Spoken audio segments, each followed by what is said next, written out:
নমস্কার বন্ধুরা, গানে গানে রান্নার চ্যানেলে সবাইকে স্বাগত। আজকের আমি পনিরের নতুন একটা রেসিপি শেয়ার করব। দেখুন বন্ধুরা, এটা কিন্তু ভাত, রুটি, পরোটার সাথে খেতে কিন্তু খুবই দারুণ লাগে। একদম একটা ইউনিক রেসিপি। আর আপনারা দেখতে থাকুন কীভাবে আমি বানাচ্ছি এই রেসিপিটা পনিরের। আর নতুন বন্ধুরা প্লিজ চ্যানেলটা সাবস্ক্রাইব করে পাশে থেকে যাবেন বন্ধুরা। আর পুরনো বন্ধুরা তো আছেনই। তা চলুন শুরু করি আজকে পনিরের এই নতুন রেসিপিটা। প্রথমে আমি একটা ননস্টিকের কড়াই বসিয়ে দিয়েছি আর দিয়ে দেবো পরিমাণ মতন সাদা তেল। আমি কম তেলে এই রান্নাটা করছি, বেশি তেল দিচ্ছি না। আপনারা চাইলে বেশি তেল দিয়েও রান্নাটা করতে পারেন, কিন্তু আমি কম তেলে এই রান্নাটা করছি। তেলটা গরম হয়ে গেছে আর আমি এখানে দিয়ে দেব জাস্ট একটা তেজপাতা দুভাগ করে দিয়ে দিলাম। আর দিয়ে দেবো এখানে কেটে রাখা গাজরগুলো। দেখুন এরকম লম্বা লম্বাভাবে গাজরগুলো কেটেছি, সরু সরু করে। বেশি মোটা করবেন না, সরু সরু করে এইরকমভাবে গাজরগুলো কাটবেন। আমি গাজর কাটা দেখাইনি আপনাদেরকে, জাস্ট আমি রান্নাটা দেখাচ্ছি। গাজর সবাই কাটতে পারে, একটা বাচ্চাও কেটে দেবে তার জন্য না। তা গাজরগুলো এইভাবে কেটে নেবেন আর গাজরগুলো দিয়ে প্রথমে গাজরটা ভেজে নেবেন। জাস্ট অল্প করে 30% মতন ভেজে নেবেন। দেখুন গাজরটা ভাজা ভাজা হয়ে গেছে। আমি এখানে দিয়ে দেব কেটে রাখা, দেখুন বিনসগুলো। এইভাবে আমি বিনসগুলো কেটেছি, আপনারা এইভাবে বিনসগুলো কেটে নেবেন। আর ক্যাপসিকামটা এরকম যেভাবে আমি গাজর কেটেছি সেইভাবে আমি ক্যাপসিকামটাও লম্বা লম্বা করে কেটে নিয়েছি। এখন এই তিনটে সবজি একসাথে আমি ভাজতে থাকবো, বেশ কিছুক্ষণ ভেজে নেব। দেখুন এইভাবে নাড়াচাড়া করে আমি কিন্তু ভাজতে থাকবো।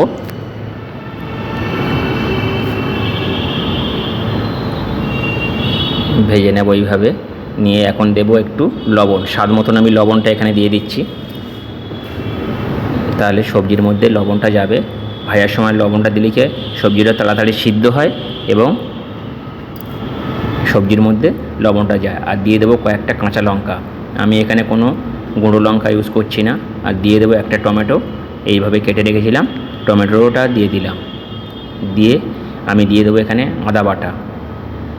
আমি একসাথে এই রান্নাটা করছি, আপনারা চাইলে সবজিগুলো ভেজে তুলে নিতে পারেন, তারপর মশলা কষিয়ে দিতে পারেন, কিন্তু কোনো প্রয়োজন নেই এখানে তেমন কিছু মশলা দিয়ে এটা রান্না হচ্ছে না, জাস্ট প্লেন রান্না পনিরের এই রান্নাটা। তো আমি এইরকম আদা আর টমেটোটা দিয়ে ভালো করে আমি এটা কষিয়ে নেব। বেশি কিন্তু কষালে কী হবে, আদা পুড়ে গেলে কিন্তু তিতে হয়ে যাবে রেসিপিটা। তো দেখুন আমার কষানো হয়ে গেছে। এখন দেব কাজু বাদাম আর পোস্ত বাটা। পোস্ত আর কাজু বাদাম বাটাটা দিয়ে দিলাম, দিয়ে একটু জাস্ট নাড়াচাড়া করে নেব। জাস্ট একটু নাড়াচাড়া করে নেব নিয়ে আমি এখানে কিন্তু আবারও অ্যাড করব 3 চামচের মতন টক দই। বেশি টক দই দেব না, আমি এখানে 3 চামচের মতন টক দই ফেটিয়ে রেখেছিলাম, টক দইটা আমি দিয়ে দিলাম। জাস্ট 50 গ্রামের মতন, বেশি না। আপনারা যদি বেশি পরিমাণে রান্না করেন তাহলে তখন 100 গ্রামও টক দই দিতে পারেন। দিয়ে এইভাবে আমি বেশ কিছুক্ষণ কিন্তু কষিয়ে নেব, তাহলে পোস্ত বাদামের কাঁচা গন্ধটাও চলে যাবে আর গ্রেভিটাও অনেকটা থেকে তেল ছাড়বে। দেখুন এখন আমি ঢাকা চাপা দিয়ে দিচ্ছি। ঢাকাটা চাপা দেওয়ার পরে আবারও ফিরে এলাম। দেখুন উপর দিয়ে তেল ছেড়ে দিয়েছে আর কি দারুণ দেখতে লাগছে বন্ধুরা। এইরকমভাবে বেশ কিছুক্ষণ কষানোর পরে দেখবেন অলরেডি সবজিটা সিদ্ধ হয়ে যাবে আর একটা দারুণ একটা গন্ধ ছাড়বে। এইভাবে কিন্তু আমি এখানে কিন্তু হলুদ ইউজ করছি না, পেঁয়াজ রসুন কিছুই ইউজ করি না, একদম নিরামিষ রান্না। এইভাবে আপনারা কিন্তু বাড়িতে ট্রাই করতে পারেন। আর আমি এখন দিয়ে দেবো, দেখুন অলরেডি তেল ছেড়ে দিয়েছে। আর পনির গ্রেট করে রেখেছিলাম, দেখুন এখানে 150 গ্রাম পনির আমি গ্রেট করে নিয়েছি। এরকম গ্রেট করে নেবেন আপনারা, গ্রেট করে পনিরটা দিয়ে দেবেন।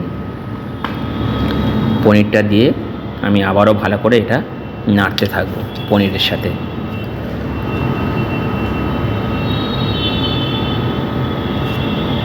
পনির দিয়ে এইভাবে আমি আবারও বেশ কিছুক্ষণ নেড়ে নেব। আর জাস্ট একটুখানি আমি নাড়ার পরে একটু জল দেব, বেশি কিন্তু এটা ঝোল হবে না বা গ্রেভি থাকবে না, এটা ড্রাই ড্রাই থাকবে। তাহলে কিন্তু রুটি, পরোটা, নান যা দিয়ে খাবেন ভালো লাগবে কিন্তু খেতে বন্ধুরা। আমি এখন দিয়ে দিলাম উপর দিয়ে একটু ধনে গুঁড়ো দিলাম 1 চামচের মতন। দিয়ে আবারও আমি একটু নাড়াচাড়া করে নিচ্ছি। নেওয়ার পরে আমি এখানে দিয়ে দেব কসুরি মেথি একটু আমি নিলাম, নিয়ে হাতে এইভাবে দুলে দিয়ে দেব। কসুরি মেথি দিয়ে দিলাম। দিয়ে আবারও বেশ কিছুক্ষণ এইভাবে কষিয়ে নেব। নেওয়ার পরে দেখবেন একটা দারুণ একটা গন্ধ ছাড়ছে। আর আমি এখন দিয়ে দেবো গোলমরিচ গুঁড়ো। গোলমরিচটা দিলে কিন্তু বন্ধুরা খেতে কিন্তু খুব দারুণ লাগে। গোলমরিচের একটা আলাদা গন্ধ থাকে। পনিরের সাথে, পনিরের রেসিপিতে, ম্যাক্সিমাম রেসিপিতে গোলমরিচ আমরা ব্যবহার করে থাকি।